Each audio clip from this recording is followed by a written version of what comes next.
আসসালামু আলাইকুম viewers, welcome back to my channel শখের আগ্রহ। প্রতিদিনের মতো নতুন আরেকটি ভিডিও নিয়ে আপনাদের সামনে হাজির হয়ে গেলাম। আমার নতুন ভিডিওতে আপনাদের সকলকে আমন্ত্রণ জানাচ্ছি।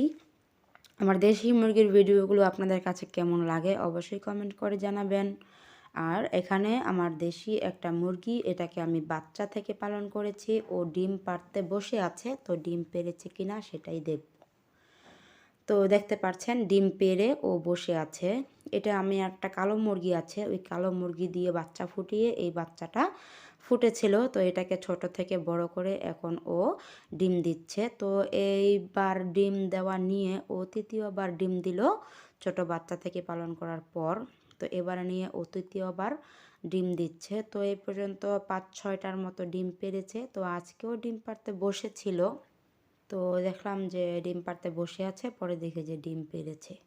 আর এখানে বাহিরে আমি বাকি মুরগিগুলো সাদা সুন্দরীর বাচ্চাদেরকে ছেড়ে দিয়েছি।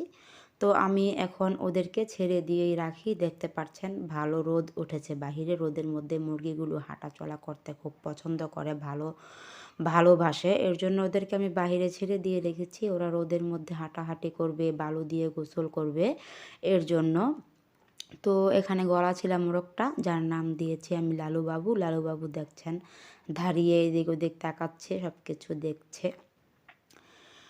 তো এই তো দেখতে পাচ্ছেন দুইটা মোরগ লাগালাগি করছে। ওরা সারাক্ষণই এরকম লাগালাগি করে, এটাই ওটাকে ঠোকরায়, ওইটা এটাকে ঠোকরায়, এরকম করে এদের দিন চলে যায়। এগুলো দেখতেও আমার কাছে খুব ভালো লাগে। জানি না আমার মতো কারা আছেন পশু পাখির পছন্দ করেন, পশু পাখি লালন পালন করতে পছন্দ করেন জানি না। আমার কাছে খুব ভালো লাগে ওদেরকে লালন পালন করতে, খাবার দিতে।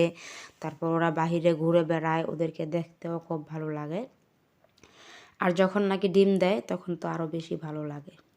আর এখানে ফুলটুসির বাচ্চাগুলোকে আমি খাঁচাতে স্টার্টার ফিড খেতে দিয়েছি, আর ফুলটুসিকে বাহিরে একটু ছেড়ে দিয়েছি, কেননা ও বালুতে একটু গোসল করবে, বালু দিয়ে খেলাধুলা করবে। এর জন্য ওকে আমি বাহিরে রেখেছি। আর ছোট বাচ্চাগুলোকে আমি বাহিরে বের করিনি, ওদেরকে ভিতরেই কিছু স্টার্টার ফিড দিয়ে রেখেছি। ওরা ভিতরে খাঁচার ভিতরেই ঘোরাঘুরি করছে, স্টার্টার ফিড খাচ্ছে। তারপর আবার পানির পাত্রে আমি পানি দিয়ে রেখেছি, কুসুম গরম পানি দিয়ে রেখেছি, লাইসোবিট আর কোসোমিক্স প্লাস মিক্স করে। তো ওই পানিটা ওরা কিছুক্ষণ পর পর খাচ্ছে আর ফুলটুসিকে দেখছে। বের হতে চাচ্ছে কিন্তু আমি বের করি না, কেননা বের হলে ওরা অসুস্থ হয়ে যাবে। তো সাদা গলা ছিলা বাচ্চাটাকে হাতে নিলাম। জানি না এটা মুরগি হবে নাকি মোরগ হবে।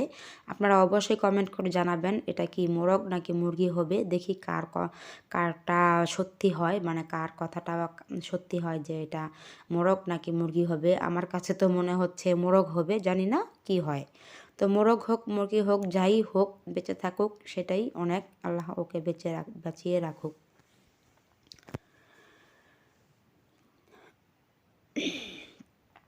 তো এখানে সাদা সুন্দরীর বাচ্চা প্রথম ব্যাচের, ও ডিম পেড়েছে। তো ডিম পেড়ে ও বের হওয়ার জন্য খুবই অস্থির হয়ে আছে, কতক্ষণে বের হবে এরকম একটা অবস্থা। তো আজকে ডিমটা নিয়ে সাদা মুরগিটা মোট 13টা ডিম পেড়েছে। তো দেখি আর কয়টা পারে, কয়টা ডিম হয় ওর। এই পর্যন্ত 13টা ডিম এই মুরগিটা পারলো।